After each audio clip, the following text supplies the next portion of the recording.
দেখো বন্ধুরা, চলে এসেছি ঢ্যাঁড়স তুলতে মাঠে। আর ভয়েসটা পরে দিচ্ছি কারণ এত ট্র্যাক্টর মাঠে চষছে, এত আওয়াজ, কিছু তোমরা শুনতে পাবে না। আর ঢ্যাঁড়স দেখো এখানে তুলছে, আমার শাশুড়ি মা আছে, আমি আছি, দুজনে মিলে তুলছে। এটা আমাদের ঢ্যাঁড়স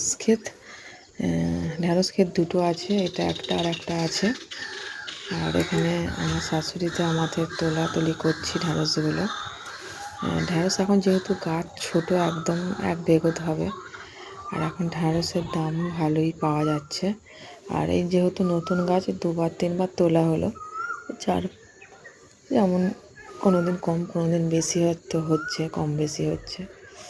আর সকালের তোলার টাইম হয় না, কারণ খুঁজে খুঁজে সকালের কাজ আছে, এগুলো করা, বাজার ধরানো হয়ে ওঠে না, তাই বৈকালের দিকে তোলা হচ্ছে। আর ওদিকে আমার দূরে দেখো, ওই দেখো চষা হচ্ছে, সামনের জমিটা ওটায় সর্ষে ছিল, ওটাকে তেল দেওয়া হবে। ওটা আমার স্বামী চষছে, ট্র্যাক্টর, আমাদেরই ট্র্যাক্টর, ওটা চাষ দিচ্ছে। আর ঢ্যাঁড়সগুলো সবই তোলা হয়ে গেছে, এবার বাড়ি যাব। ঢ্যাঁড়সগুলোকে নিয়ে আমার শাশুড়ি মা বালতি নিয়ে, ওখানে আমার শাশুড়ি মা সর্ষে দিয়েছে রোদে, সর্ষে দেবে। আর বালতি নিয়ে এসেছিলাম, ব্যাগ নিয়ে আসিনি, এই গামছার মাথায় গামছা নিয়েছিলাম, সেই গামছাটাতেই ঢেলে দেওয়া হলো। ঢেলে এবার আমি বাড়ি নিয়ে চলে যাব ঢ্যাঁড়সগুলো। আর দেখো যেতে যেতে কেমন সুন্দর পেঁয়াজ ফুলগুলো লাইন দিয়ে সাজানো মতন বসানো হয়েছে। এগুলো পেঁয়াজ গাছ, এগুলো ফুল হবে, বীজ তৈরি হবে, তাই জন্য ফুলগুলো ওইভাবে বেঁধে দিয়েছে।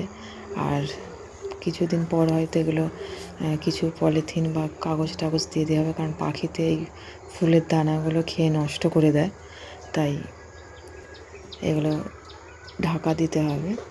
আর এই ফুলের বীজ থেকে আবার নতুন পেঁয়াজ চারা তৈরি হবে পরের বছরে।